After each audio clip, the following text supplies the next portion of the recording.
आप सुन रहे हैं बंजारन एक रहस्य, जिसके लेखक हैं आर.वी. राठौर। भाग 4।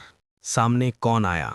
विनोद ने कार रोकी थी और कार में बैठे चारों, ध्रुव, विनोद, अदिति और मेघा ने कार के सामने देखा और एक साथ बोले, ऐसा कैसे हो सकता है। उनके कार के सामने गायत्री खड़ी थी, वही गायत्री जो कुछ समय पहले उनसे मिली थी। गायत्री को उन्होंने काफी पीछे छोड़ दिया था, लेकिन ऐसे फिर से सामने देख चारों चौंक गए। विनोद ने चौंकते हुए कहा, ये कैसे हो सकता है, इन्हें तो हमने पीछे छोड़ दिया था।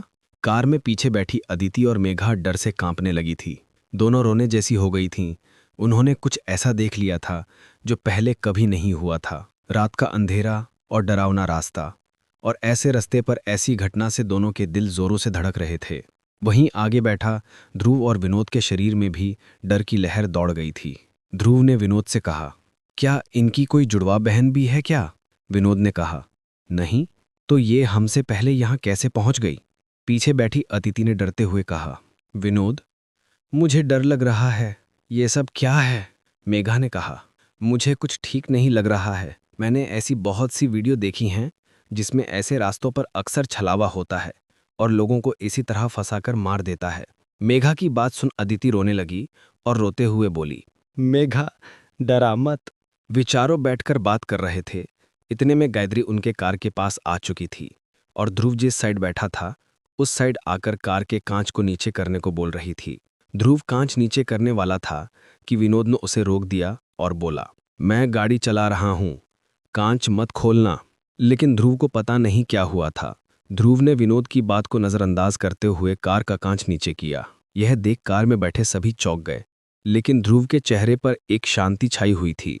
ध्रुव को ऐसे देख विनोद, मेघा और अदिति काफी ज्यादा डर चुके थे। विनोद ने गुस्से से कहा, ये क्या किया ध्रुव तूने। ध्रुव ने गायत्री की तरफ देखा और शांत स्वर में कहा, बताइए, आप यहाँ वापस कैसे और क्यों आई हैं। यह देख सभी चौंक गए और ध्रुव का ऐसा बर्ताव काफी अजीब था उन तीनों के लिए। जो ध्रुव ऐसा कुछ होने पर गुस्से से तिलमिला उठता, वो ध्रुव इतना शांत कैसे। और जिस तरह ध्रुव गायत्री से पूछ रहा था, वो देख विनोद, मेघा और अदिति को गायत्री से ज्यादा तो ध्रुव खतरनाक लग रहा था। ध्रुव ने गायत्री की आंखों में आंखें डालकर देखा और बोला, आपने बताया नहीं, आप ऐसे अचानक से वापस क्यों और कैसे आईं, जबकि हमने आपको कुछ समय पहले पीछे छोड़ दिया था। गायत्री के चेहरे पर मुस्कुराहट आ गई और गायत्री ने ध्रुव की आंखों में आंखें डालकर कहा, समय आने पर इसका जवाब भी मिल जाएगा। फिर गायत्री ने कार में बैठे तीनों की तरफ देखा। गायत्री के ऐसे देखने पर कार में बैठे तीनों के रोंगटे खड़े हो गए। गायत्री ने विनोद की तरफ देखते हुए कहा, विनोद, भीमा घर जा चुका है और अब तुम सीधा घर जाकर ही कार को रोकना, और हाँ, गलती से भी कालापुर की तरफ गाड़ी मत घुमा लेना। अब जाओ। इतना कहकर गायत्री वहां से कार के पीछे की तरफ चली गई। अदिति ने डरते हुए कहा, मुझे मेघा की बात सच लग रही है, कहीं ये कोई छलावा तो नहीं, और ऐसा तो नहीं कि ध्रुव को छलावा ने अपने जाल में फंसा दिया है, हम सब मारे जाएंगे। कहते हुए अदिति रोने लगी और मेघा ने ध्रुव की तरफ देखते हुए ध्रुव को आवाज दी। मेघा की आवाज सुन ध्रुव ने मेघा की तरफ देखा। ध्रुव बिल्कुल नॉर्मल था। ध्रुव ने कहा, क्या तुम सब मुझे ऐसे क्यों देख रहे हो। विनोद ने डरते हुए कहा, तू कौन है और सच बता, ध्रुव कहाँ है। ध्रुव ने चिढ़ते हुए कहा, दिमाग खराब हो गया है तुम्हारा, मैं ही ध्रुव हूं, ना कि कोई छलावा। विनोद ने कहा, अगर ऐसा है तो जो सब हमने देखा वो क्या था। तू गायत्री जी से ऐसे बात कर रहा था जैसे तो तू था ही नहीं। मेघा ने कहा, हाँ ध्रुव, मुझे भी कुछ समझ नहीं आ रहा। अदिति ने डरते हुए कहा, ये ध्रुव नहीं है, ये ध्रुव नहीं है। ध्रुव ने अदिति को शांत करते हुए कहा, अदिति शांत हो जाओ, मैं ध्रुव ही हूं। जैसा मेघा ने कहा वैसे कोई छलावा नहीं। फिर विनोद की तरफ देख कहा, और अब तेरे सवाल का जवाब तो सुन। हाँ, ये सच है कि जब ऐसे अचानक से गायत्री जी को देख तो मैं भी डर गया था, लेकिन मेरी नज़र उनके पैरों की तरफ गई और मैंने देखा उनके पैर हैं और सीधे हैं। और जहाँ तक मैंने ऐसी कहानी सुनी है उसमें अक्सर भूत या चुड़ैल के पैर उल्टे होते हैं। और वैसे भी हमारा ना डरना हमारा सबसे बड़ा हथियार होता है। अब चल कार स्टार्ट कर और घर की तरफ ले। जो कुछ भी उनके साथ हुआ वो किसी भयानक सपने से कम नहीं था। विनोद ने कार को अपने घर की तरफ बढ़ा दिया। आगे जाते हुए दो रास्ते पड़ रहे थे, जिसमें एक रास्ते को बंद किया हुआ था और दूसरा रास्ता मेघपुर की तरफ जा रहा था। जो रास्ता बंद किया हुआ था उस पर बड़े अक्षरों में लिखा हुआ था, खतरा, आगे जाना मना है। उस खतरे के बोर्ड जिस पर ध्रुव की नज़र पड़ चुकी थी। और ध्रुव ने पूछा, वो रास्ता बंद क्यों था और उस पर बोर्ड क्यों लगा हुआ था खतरे का? इस पर विनोद ने कहा, कहानी लंबी है, घर चलते हैं फिर बताता हूँ। कहते हुए विनोद ने कार आगे बढ़ा दी। रास्ते में एक नदी पर बना ब्रिज आया, जिसकी दूसरी तरफ पूरे गांव में लाइट जल रही थी और रास्तों पर भी लाइट जल रही थी। यह देख ध्रुव ने आश्चर्य से कहा, कमाल है, इस तरफ बिल्कुल अंधेरा है, ब्रिज के दूसरी तरफ उजाला, ऐसा क्यों? विनोद ने कार चलते हुए कहा, इस तरफ भी लाइट लगी हुई है, लेकिन लाइट चलती ही नहीं है। सब चेक कर लिया, लेकिन कुछ काम नहीं आता। अभी तो यहाँ आए हो, कुछ दिन में सब समझ जाओगे। पीछे बैठी मेघा ने कहा, यहाँ आना कुछ अजीब लगने लगा है। पहले उस अजीब औरत का मिलना, फिर उसका ऐसे अचानक से वापस मिलना, और अब ये लाइट, अंधेरा और वो खतरे का बोर्ड।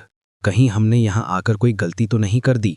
इस पर विनोद ने कहा, डोंट वरी मेघा, सब ठीक है, बस तुम लोग पहली बार आए हो इसलिए अजीब लग रहा है।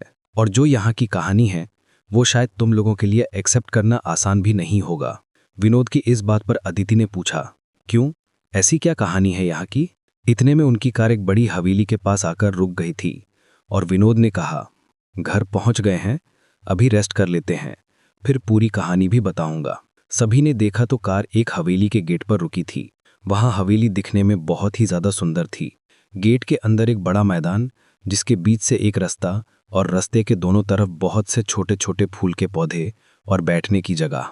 विनोद ने कार को हवेली के मुख्य दरवाजे पर खड़ी की और कार से उतर गया और उसके पीछे बाकी सब भी उतर गए। दरवाजे पर विनोद की मां ठकुराइन मालती खड़ी थी, जिसने हाथ में आरती की थाली पकड़ी हुई थी। विनोद ने अपनी मां के पैर छुए और ठकुराइन मालती ने विनोद की आरती उतारी।